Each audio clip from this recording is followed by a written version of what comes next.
Yeah, I guess the way I think about the hard problem of consciousness is that it's very difficult to understand from a physical description of the way that interactions between things composed of matter occur. It's very difficult to understand why there should be an inner dimension, what it is like to be a human being, or the famous example is a bat or an ant or anything with subjectivity. It kind of seems as if for most of our models in the natural sciences, you can get by without ever talking about interiority and experience. The mechanics don't seem to call for it, and it's very difficult to understand how a world that can be fleshed out entirely in talk of mechanics comes to have this kind of interiority, which is the very substance of what it is to exist for a creature like you and I, is to experience the world, is to have this point of reference and to process the world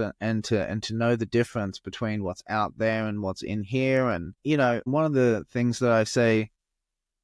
in the article is, and this is a bit of a caricature, but I think there's something to it, which is it's very hard to see, hard to imagine how a million billiard balls in intricate formation could ever give rise to this experience of what it is like to be. It's very easy to see how a description like that accounts for the way things are and the way they interact and the, sort of the complexities that arise. But one complexity that doesn't seem to fit neatly anywhere in the scheme, no matter how sophisticated it gets, is, yeah, why should there be an inner dimension to anything?